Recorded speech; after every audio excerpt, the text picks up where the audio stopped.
Dia, alô, alô, salve, salve, amigos da TV Sonic, da TV 247, bem-vindos a bordo, bem-vindos ao café da manhã na TV Sonic, café da manhã com jornais. Já estou aqui com a Folha, com o Globo, com o Estadão, e a foto que domina as primeiras páginas é esta aqui, ó. Esta aqui, olá, Iraci Gomes. Esta foto aqui, 50 tons de Neymar. Quase que eu ponho no título de hoje, 50 tons de Neymar.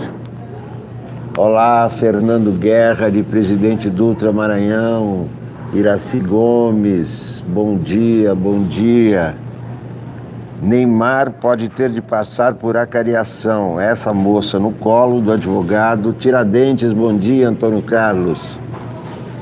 Essa moça aqui, carregada no colo do advogado cabeludo, é a moça que está acusando o Neymar. Caterine Castro, de Santa Catarina, bom dia, guri, bom dia, guria.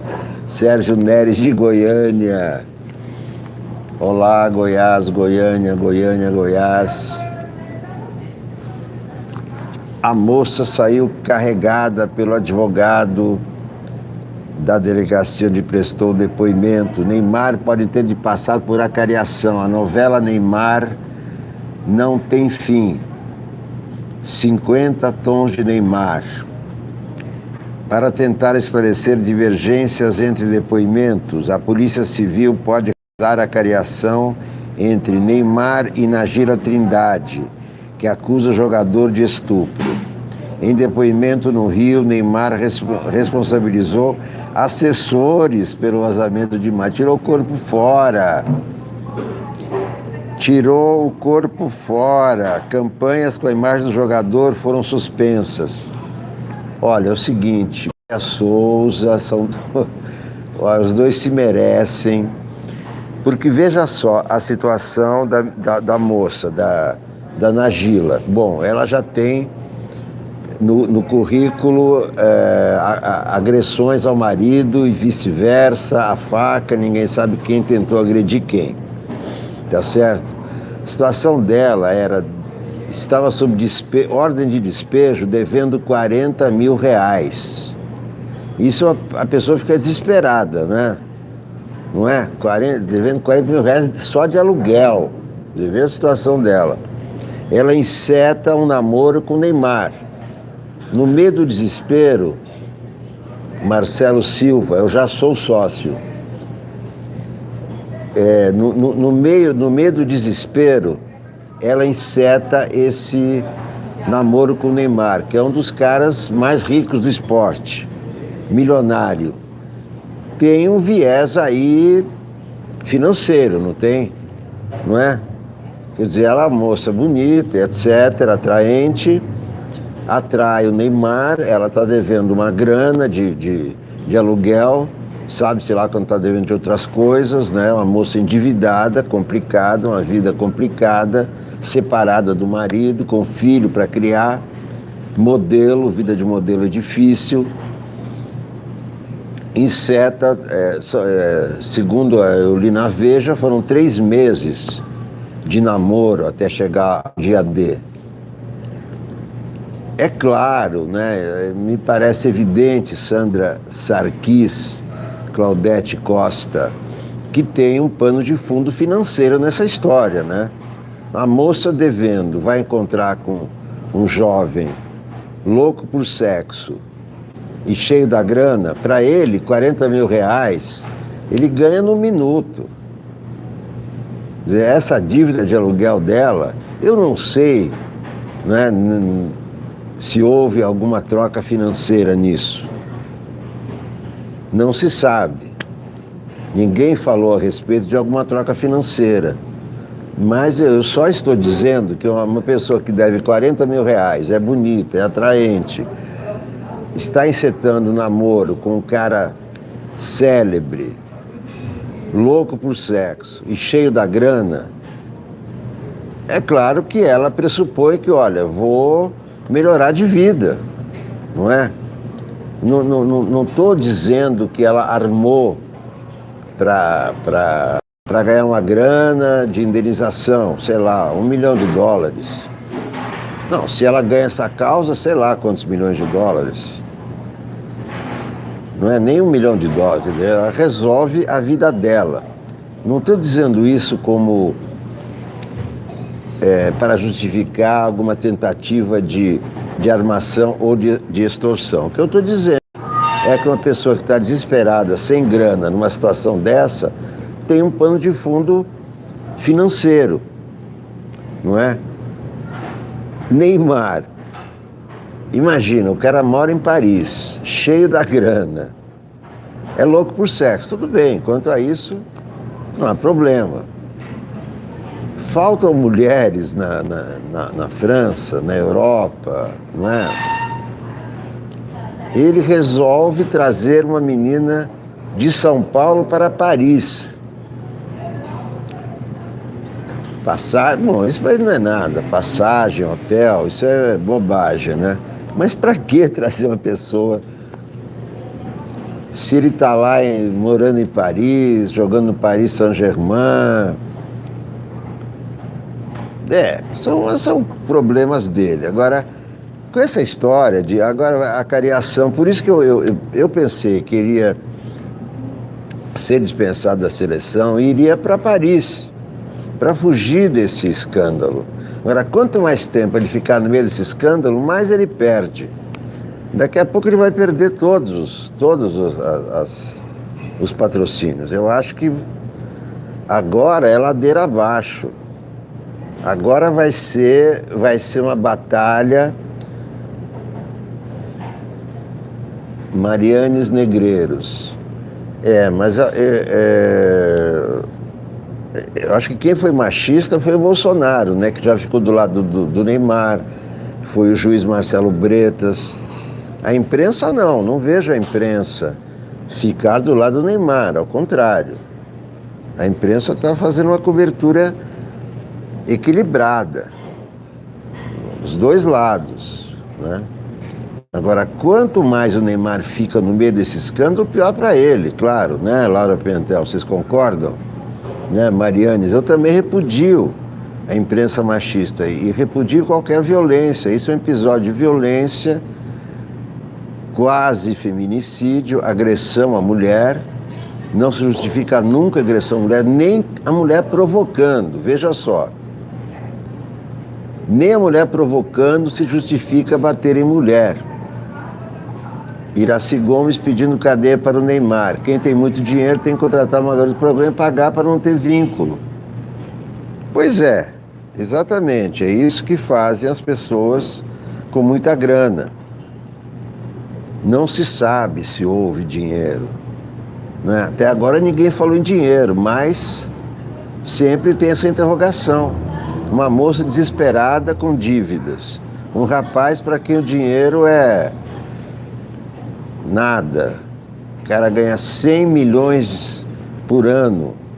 O que significa 40 mil reais, 80 mil reais, 100 mil reais, R$1 milhão? É bobagem. Ele faz um anúncio, ganha 1 milhão. Fala 15 minutos ali, não sei o que, pá, 1 milhão. Então, a união desses dois personagens, o Neymar só agora, eu acho que ele se tocou do que significa ser celebridade. Celebridade não é só o lado bom de ser paparicado por todos, de ter uma fila de mulheres querendo ir para a cama, de comprar o que quiser a qualquer momento, de satisfazer todas as vontades. Não é só isso, celebridade também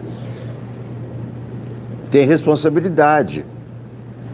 Se ele tem 100 milhões de seguidores, tudo que ele faz é acompanhado por 100 milhões de pessoas, dentre as quais sabe-se lá quantas crianças, milhões de crianças. Então ele tem que ter a responsabilidade. Uma celebridade tem que ser responsável, não só curtir os prazeres de ser celebridade. Celebridade tem esse lado árduo, né? Esse lado difícil, chato, horrível. Não é muito gostoso ser celebridade. Primeiro que você não pode sair na rua, todo mundo cai em cima. Depois qualquer coisa que você faz, todo mundo repara.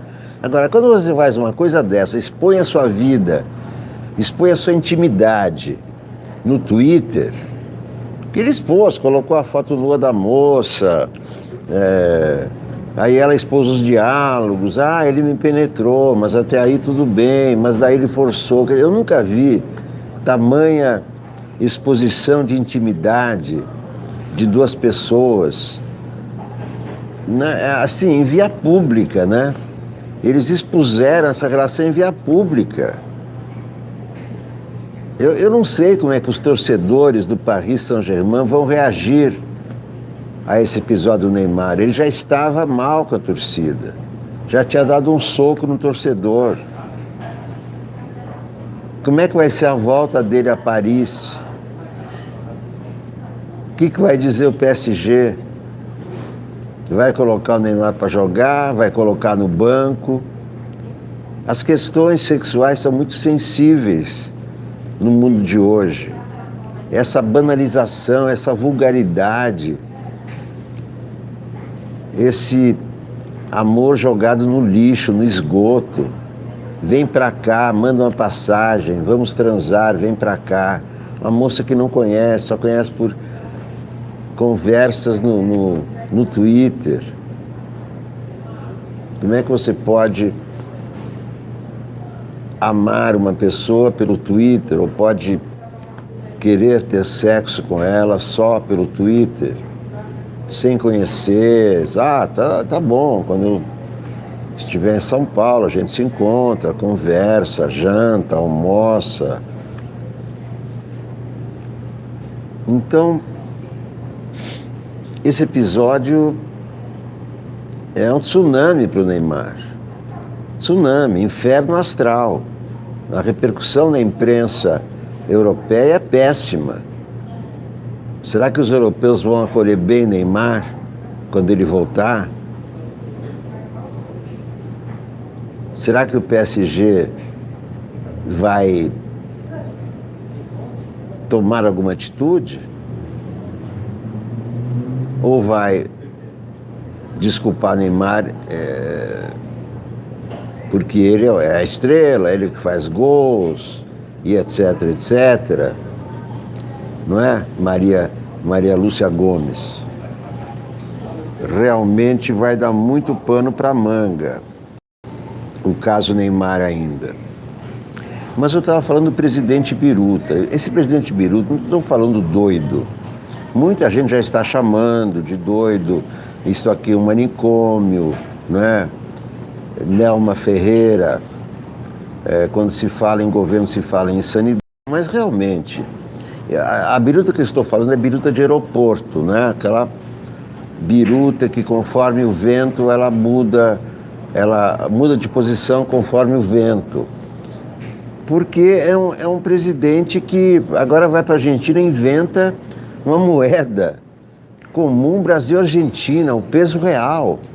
E ele e o Paulo Guedes, isso que é mais preocupante. Não é só ele, o presidente Biruta, mas o ministro Biruta, também no sentido da biruta de aeroporto. Como é que o economista pode falar de uma coisa dessa? Que não está nos planos de ninguém, que não vai acontecer, que é uma bobagem imensa. E os dois dizem isso em entrevista para o mundo. Olha, nós vamos criar uma moeda comum. Qual é a base dessa moeda? São duas moedas que não valem nada. Tiago Aguiar, sou psicólogo, tenho comprometimento cognitivo. Deve ter algum comprometimento, porque cada hora ele fala uma coisa, ele xinga uma repórter da Folha, aí diz que está apaixonado pela repórter da Folha, ele manda apedrejar o Maia, no dia seguinte ele abraça o Maia, chama de irmão. Então, alguma coisa ele tem. Quer dizer, há motivos até para interditar o presidente. Já houve uma vez na história do Brasil o caso Delfim Moreira. O caso de Delfim Moreira, que hoje é avenida no Rio de Janeiro. Mas me parece que esse presidente não tem condições de governar, então ele tem que ser governado.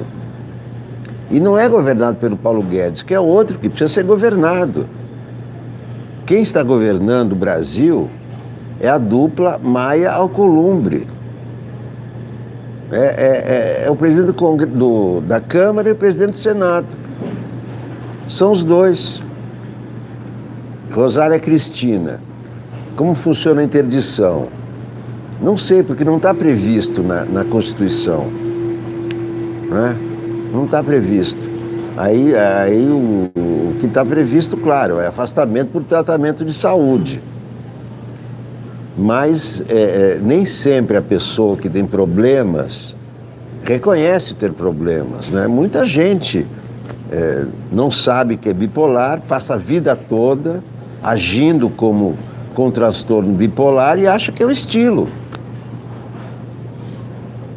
Então, o que diz a Constituição é que o presidente é afastado por motivo de doença. Agora, alguém precisa dizer que ele está doente, um médico, diz, olha, o senhor está doente. Não pode, porque, veja só, ele propõe tirar multa de cadeirinha de bebê em carro. Isso é uma coisa assim que os deputados do partido dele estão atônitos. Olha aqui, a Cristiane Yared, deputada federal do PL. Eu sei quanto custou o caixão do meu filho. Aliada de Bolsonaro, deputada cujo filho morreu em acidente, critica projeto que afrouxa punições. Estamos na defesa de trânsito mais seguro. Quer dizer, ele está afrontando, ofendendo e traindo seus próprios eleitores, seus aliados. Por quê? O presidente biruta. Biruta de aeroporto, repito. E quando o presidente é uma biruta de aeroporto, o país todo vira uma biruta de aeroporto, porque ele é que comanda. Se ele está no comando do Titanic, o capitão leva o Titanic pro iceberg. Só que na Constituição não diz que o capitão do Titanic que levar para o iceberg tem que ser defenestrado. Então fica essa situação. Ninguém aguenta mais, todo mundo já sabe que ele não sabe governar. Quem não governa é governado. Todo mundo sabe que as atitudes dele são intempestivas. Ele diz, depois se desdiz. Ele ama e odeia no minuto seguinte, depois ama de novo. O Maia e Alcolumbre estão no comando do país. Não há dúvida. Não há dúvida. Walter Kleber. Quem está no comando do país é Fernando Guerra, sugerindo que Bolsonaro tem que ser internado à força. Pois é. Vai se chegar, talvez, ao momento que isso faça. Aquele dia em que ele apareceu da camisa do Palmeiras, o chinelo Raider e calça moletom, fotografado ao lado dos ministros, todos de paletó e gravata, aquilo é Napoleão de hospício, né? Vestiu uma camisa furada e um chinelão. Tirou foto no Alvorada, muito doidão. Mandou preparar a marmita com feijão e arroz. E sorria quando o Flávio dizia, só falta o Queiroz, só falta o Queiroz. Quer dizer, eu estou falando em presidente biruta sem falar nesse lado sombrio da relação com os milicianos. Quer dizer, o cara tem um miliciano dentro de casa, porque esse Queiroz é miliciano também. Ele tem 8 assassinatos nas costas. Aqueles assassinatos policiais como se fosse revide a um ataque. Autos desse lado do biruta, de lançar uma moeda, que não existe essa possibilidade, duas economias fracas, muito diferentes. Uma moeda para circular onde? Na América do Sul.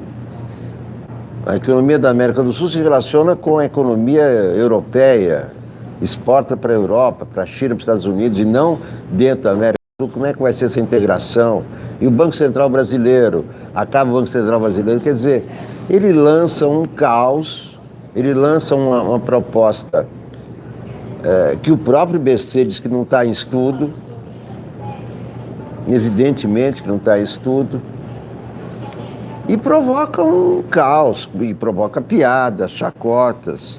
Olha aqui. Merval Pereira, moeda única repete proposta de antecessores. Miriam Leitão, chance de união monetária é nenhuma.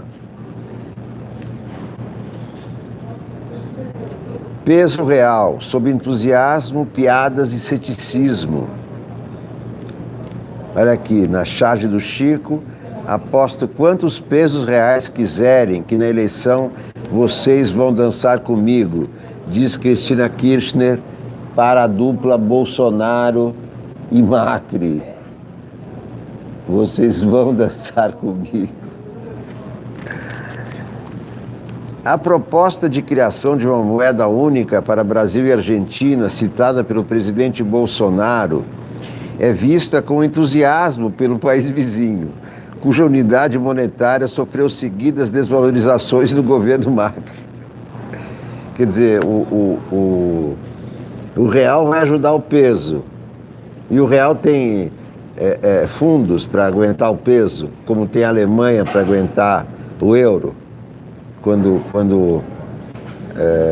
a Grécia quebra, a Alemanha vai ajudar. O Brasil vai ajudar a Argentina agora. Quer dizer, o Brasil, que já está meio quebrado, vai ajudar a Argentina quebrada por inteiro. No entanto, o projeto do peso real foi criticado por economistas e alvo de piadas nas redes sociais. Não só nas redes sociais, alvo de piadas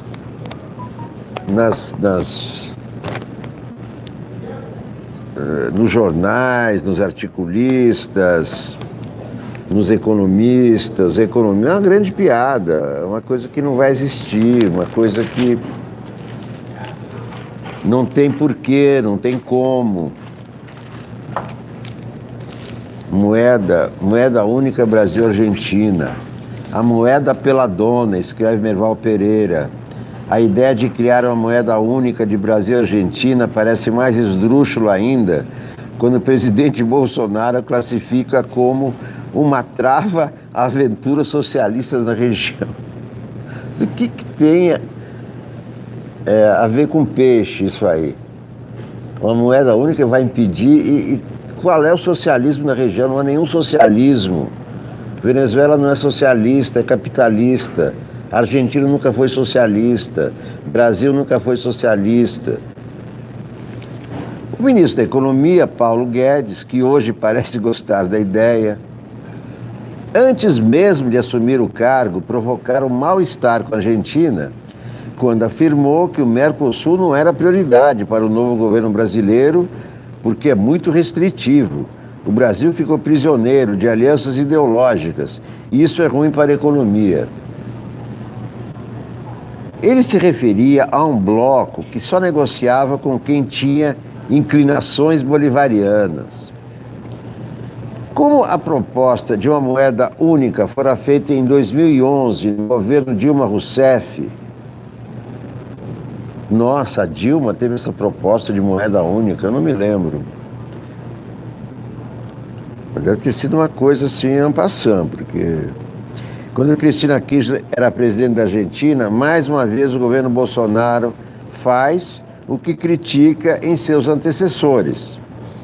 Se o PT queria criar uma moeda única na região para fortalecer as repúblicas bolivarianas, isso é a Venezuela e não tem nada a ver com socialismo. Agora, Bolsonaro a quer para evitar a volta ao poder dos bolivarianos, que foram varridos dos governos da região pelo voto popular. A moeda única dos dois países poderia evoluir para uma moeda do Mercosul, comentou o presidente Bolsonaro. O Mercosul, aliás, também já esteve na mira do governo Temer, quando o tucano José Serra assumiu o Ministério das Relações Exteriores.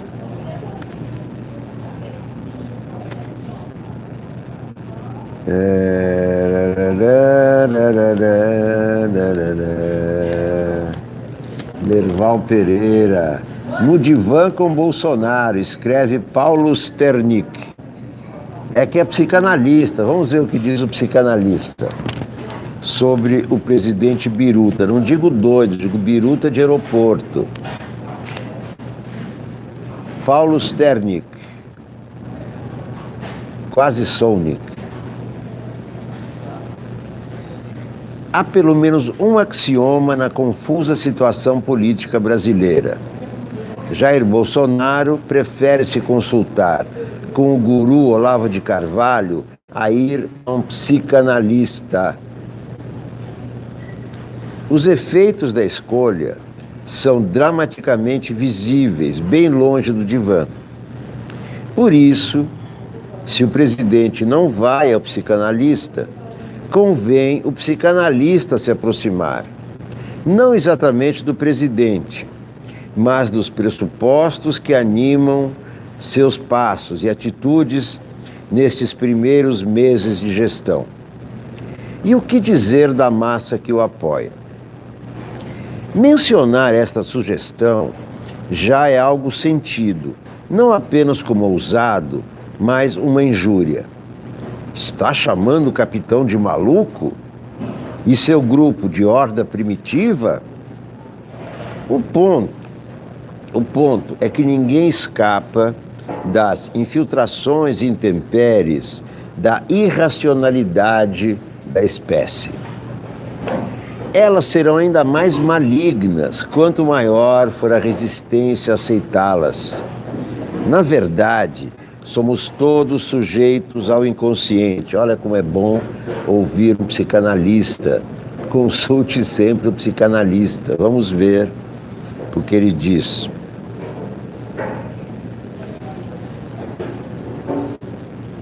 Na verdade, somos todos sujeitos ao inconsciente. E o que é ainda mais inquietante, a insensatez magnetiza de forma instantânea os insensatos. Observam-se muitas surpresas entre analistas políticos e, de maneira geral, com os absurdos que vêm sendo cometidos por Bolsonaro e seus filhos. Alguns são tão incríveis que alguns desconfiam se não há nessa loucura algum método. Aliás, sobre isso também escreve hoje o Hélio Schwartzman, daqui a pouco vou ler para vocês. Como se tivessem, o que é pouco provável, clara noção consciente e premeditada de ações e objetivos. Porém, no teclado das redes sociais, há menos reflexão do que impulso, menos luz do que calor. Se não há tanta estratégia, há deduzíveis pressupostos. O de que bolsonaristas precisam ou se defender ou atacar. Os perigos estão à espreita. Traidores rondam o palácio. Adversários de tocaia se posicionam no Congresso. Jornalistas se travestem de Adélio. Será preciso chamar Shakespeare? Há um agudo clima de trama e perseguição, quase o de matar ou morrer. O exagero só é suavizado por ministros e assessores que, por traços psicológicos próprios, não compartilham de forma automática e instantânea da atmosfera de quase terror. E ajudam o presidente a se manter aqui e ali no campo da razão. Claro, temos aqui a complexidade revelada pela quase banal frase do escritor americano Joseph Heller. Não é porque você é paranoico que não tem gente te perseguindo. Enfim, não é preciso dizer, justiça seja feita, que objetivamente os bolsonaristas enfrentam adversa realidade. A crise herdada ao lado de políticos oportunistas. Uma oposição implacável que dificulta reformas urgentes e inadiáveis. O pensamento refinado que não para de torcer o nariz para suas indigências culturais. Assim, constitui-se uma dramática retroalimentação de desconfiança e má vontade recíprocas. Com seus disparates, Bolsonaro virou alvo de um bullying nacional. Mas quem chega ao Planalto não deveria saber que a arte de governar é uma das 3 tarefas quase impossíveis? O problema é que a realidade adversa é vivenciada por sentimentos persecutórios, por quem carrega alma de bang-bang. É preciso atacar ou se defender. Isso também é a tônica de um governo militar. Está sempre em guerra, por isso é preciso atacar ou se defender. O que ainda se expressa pela intolerância à sociedade diversa e pluralista. Na aversão às universidades e sua jovialidade criativa, à arte, à cultura e aos costumes que explodiram as convenções e proclamaram: o humano é uma fauna ingovernável. E os inimigos são todos os que não cabem nesta mentalidade, que quanto mais estreita e fanática, mais se torna ameaçada e agressiva. A ânsia de suturar o buraco da inconsistência cultural e da falta de um projeto político o levou ao Olavo de Carvalho. Foi procurar uma cura, encontrou a doença. O psicanalista não deve nutrir o sonho do intelectual de participar do poder. Sua aproximação é um modesto convite, não exatamente ao divã. Isso seria esperar demais, mas a reflexão crítica e a humildade do poder. A rivalidade no interior do governo Bolsonaro não é entre a ala militar e a dita olavista, seja lá o que for que essa aberração signifique, mas entre a razão estratégica, baseada nos métodos científicos, e o irracionalismo, que tem na magia divina a sedução do delírio. Esse é o psicanalista Paulo Sterner, no divã sem Bolsonaro. No divã sem Bolsonaro.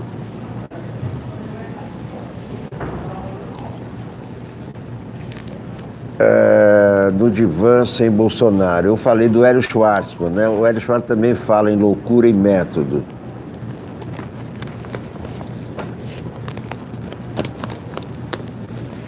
Hélio Schwartzman.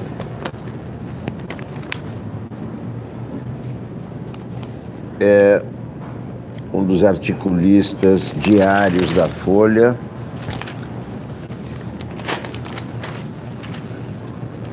O artigo dele também aborda essa questão da loucura.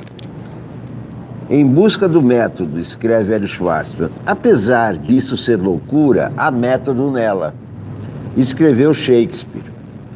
Quando se trata de Jair Bolsonaro, não temos muita dificuldade em identificar as loucuras, mas encontrar o método nelas é a tarefa das mais desafiadoras. O presidente atira para todos os lados. Ele representa a direita nacionalista, dirão alguns. Não duvido. Bolsonaro inscreveu o Brasil acima de tudo em seu dístico de campanha. Ameaçou tirar o país de tratados internacionais. desconfia dos chineses e tem fixação pelo nióbio. Mas ele agora está falando em adotar uma moeda comum para o Mercosul, ideia das mais internacionalistas, que deveria causar arrepios em qualquer nacionalista legítimo. Ele é um punitivista reacionário, proclamarão outros. De novo, a observação faz sentido. Bolsonaro acaba de vetar a única parte decente da nova lei sobre drogas, que permitiria a redução de até 2/3 da pena para pequenos traficantes. Mas quando tratou de trânsito, o presidente revelou-se um verdadeiro anarco-libertário, disposto a apagar qualquer traço de autoritarismo da lei. Bolsonaro não está só. Gostamos de nos imaginar como seres coerentes que agem segundo princípios, mas não é o que se vê na prática.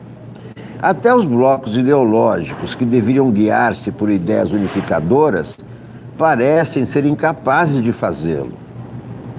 São bandeiras caras à esquerda, por exemplo, a liberação do aborto e das drogas, e a condenação à pena de morte e ao porte de armas. Já a direita sustenta exatamente o contrário. Conciliar ambos os conjuntos de posições com uma narrativa linear exige ginástica mental. Se é o princípio da sacralidade da vida que prepondera, deveríamos ser contra os 4 pontos. Já a defesa intransigente da autonomia individual recomendaria a aprovação de todos. O que torna Bolsonaro um caso único é que ele não parece obedecer nem a princípios, nem a alinhamentos históricos e nem ao oportunismo. Suas posições podem ser descritas como a resultante do caos. Isso me lembra o último filme do Rogério Ganzella chamado Sob o Signo do Caos, em que ele retrata o Estado Novo e como o Estado Novo jogou no mar os rolos de filmes do Orson Welles, que fez aqui o documentário It's All True, sobre o carnaval brasileiro, sobre as favelas brasileiras, e que o DIP jogou no mar, segundo Rogério Ganzella. Não sei se é verdade, embora o filme se chame, o filme do Orson Welles se chame It's All True, do Rogério Ganzella é Sob o Signo do Caos, um filme branco e preto, feito com nenhum dinheiro, mas um filme maravilhoso, um filme muito interessante, que vale a pena ver. Aqui tem a coluna do Fernando Haddad, também na Folha. O Fernando Haddad escreve aos sábados na Folha. Terra. O liberalismo sempre teve dificuldade em justificar a propriedade da terra, já que, segundo Locke, o mundo foi dado à espécie humana em comum. Locke acrescentou que a nós também foi dada a razão para fazer o uso mais proveitoso do mundo para a vida. E sendo o corpo de cada um propriedade sua, assim seria o produto do seu trabalho. Tanto quanto um homem possa cultivar a terra, tanto quanto ela será sua, mas só na medida em que os outros homens tenham o mesmo direito. Assim como ninguém se ofende com quem toma água para matar a sede, ninguém pode se ofender com quem se apropria da terra para matar a fome, desde que haja água e terra suficientes para todos. Como não chove terra, a questão fundiária se impôs. A filosofia política perdeu interesse pelo assunto, bem como a economia neoclássica. O tema foi recuperado a contrapelo pela sociologia jurídica. Leon Duguit propôs um giro que parte não mais dos direitos individuais, mas dos deveres sociais. Numa sociedade fundada na interdependência social, assim como os que gozam de liberdade tem o dever de promover o desenvolvimento dessa interdependência. Os que detêm propriedade também têm o dever de fazê-lo. Firmava-se o conceito de função social da propriedade, previsto na Constituição de 1988, que agora o senador Flávio Bolsonaro, sempre os Bolsonaro, quer alterar para pior. O Brasil começou a reforma fundiária, agrária e urbana apenas neste século. Como em outros temas, desperdiçamos o século passado. A rigor, a abolição da escravidão deveria se fazer acompanhar da reforma agrária. O inchaço das nossas cidades tem menos a ver com o processo de industrialização do que com a expulsão de negros do campo, entregue ao latifúndio desde a colônia. Desta forma, o problema fundiário ganhou outras dimensões, urbana e ambiental. Aos velhos problemas do campo, a monocultura agrotóxica e o desmatamento pecuário extrativista somaram-se os da cidade. A falta de saneamento, de tratamento de resíduos sólidos e de mobilidade sustentável. No e no outro caso, a terra alvo da grilagem e das milícias, seja no Pará, seja em Muzema. Pela Constituição, o descumprimento da função social da propriedade legítima, a cobrança progressiva no tempo do IPTU, trabalho iniciado em algumas cidades. Propusemos na campanha presidencial que este princípio fosse estendido ao campo quanto ao ITR de terras desmatadas ou improdutivas, o que daria consequência plena ao conceito. Se a agenda de democratização do acesso dos pobres à terra, rural e urbana, não for retomada, dificilmente recolocaremos o Brasil na rota do desenvolvimento sustentável. Tudo indica que Fernando Haddad alimenta o sonho de ser candidato a presidente em 2022. Não parece para vocês? Por isso que ele está se recusando a ser candidato a prefeito agora. Porque se ele é candidato e perde, ele fica mais frágil para a eleição presidencial. Se ganha, aí ele é prefeito, não vai de prefeito saltar para presidente da República. O que diz a Miriam Leitão a respeito da fake news da moeda única?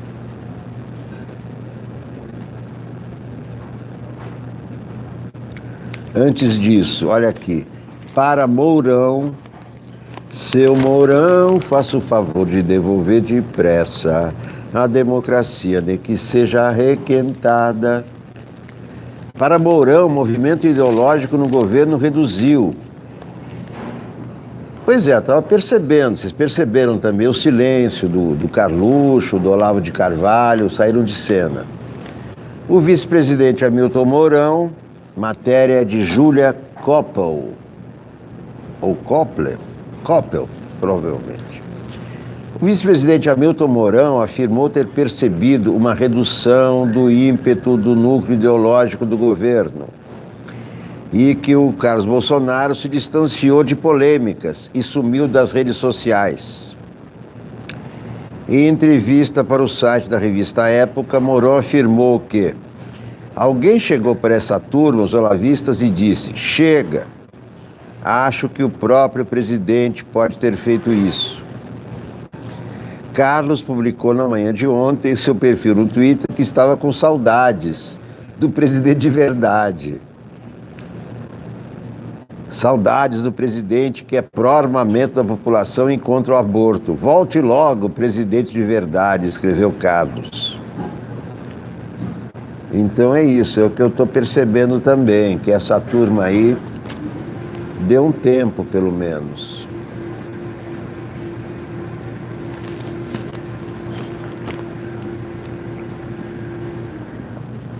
Alvo de hacker, ministro liberou compra de maleta anti-espionagem.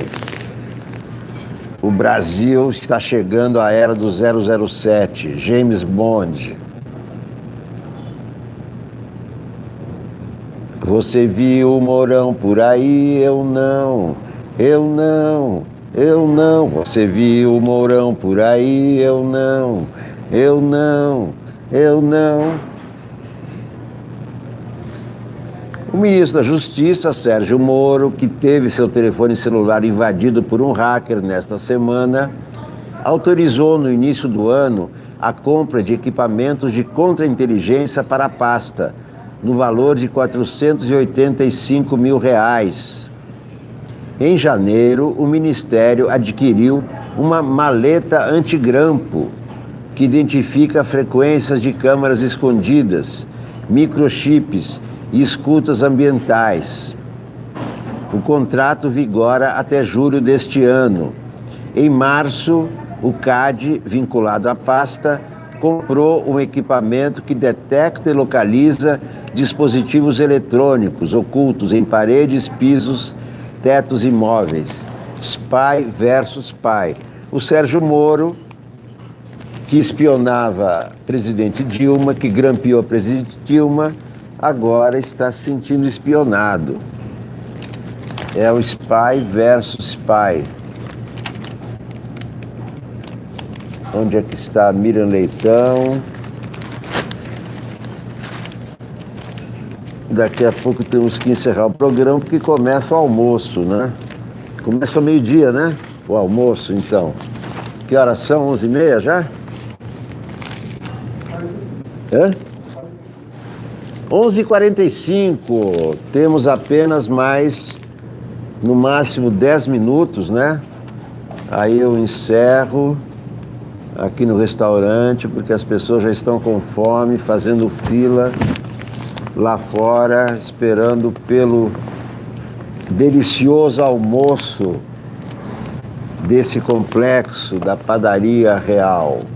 Miriam Leitão, o insustentável peso real. O insustentável peso real. Opa, cincão aí no superchat, muito obrigado. Fazer a live de almoço, não. De almoço não dá, tem que sair daqui no almoço porque as pessoas vão almoçar. O insustentável peso real, escreve Miriam Leitão. A possibilidade de uma união monetária entre Brasil e Argentina é nenhuma. Os dois países são seres inteiramente diferentes nesta área. O presidente Bolsonaro falou que isso está em estudo, achando que assim ajuda o presidente Maurício Marques na sua campanha eleitoral. O Brasil tem 380 bilhões de dólares de reservas e contas externas equilibradas. A Argentina depende de empréstimos do FMI para cumprir seus compromissos cambiais. Eles têm 55% de inflação e nós estamos voltando aos 4%. Isto é uma loucura, isso é coisa de presidente biruta, presidente de aeroporto. Nagila diz não ter mais o vídeo com Neymar. De novo, a foto da moça. Olha, é a foto do dia. Essa é a foto do dia. Nagila, nos braços do advogado. Nagila Trindade de Souza, que acusa o atacante Neymar de estupro, deixou a sua delegacia carregada por seu advogado. Após 6 horas de depoimento para a delegada Juliana Bussacos, a modelo foi levada para um hospital na zona sul paulistana. Ela teria passado mal. A modelo contou à polícia que foi furtado o tablet em que estava a íntegra do vídeo do segundo encontro com Neymar em Paris, em 16 de maio, um dia após o suposto estupro, e que não deu queixa por não saber ao certo o que havia sido levado de seu apartamento alugado, de acordo com o Jornal Nacional, que teve acesso ao teor do depoimento. A perícia encontrou apenas digitais dela e da empregada na porta do imóvel. Nagila não quis mostrar os conteúdos de seu celular aos policiais que investigam o caso. Pela lei, ela não é obrigada a fazer isso. Segundo investigadores, a jovem chorou muito durante o depoimento para a delegada. Essa é uma grande novela que já está no ar, a novela Neymar. Estado de São Paulo, vamos ver só o que diz o editorial. Oposição responsável, mesmo que tenha sido apenas lampejo, a negociação entre governo e oposição para aprovação do MP 871 mostrou qual é o único caminho viável para o país. Rapidamente, o Estadão, já no apagar das luzes do nosso primeiro programa. Oposição responsável. O peso real de um delírio. O fato de, na cotação mais recente do mercado cambial, o peso argentino custar menos de 10 centavos de real, ou inversamente, o real brasileiro custar mais de 11 pesos argentinos, mostra uma discrepância numérica e momentânea entre as duas moedas que não inviabilizaria a busca de sua unificação, o que para o presidente Jair Bolsonaro seria a concretização de um sonho. Não é um sonho, é um delírio. É mais uma do presidente Biruta de aeroporto. Meus amigos, muito obrigado a todos por assistirem, muito obrigado a todos por se inscreverem. Quem não se inscreveu ainda, eu sei que dá trabalho, mas por favor se inscrevam. Se inscrevam na TV Sonic para termos mais visualizações. Quanto mais inscritos, mais visualizações. Quanto mais... Opa, Adalberto Oliveira está participando então do sorteio do livro, Adalberto.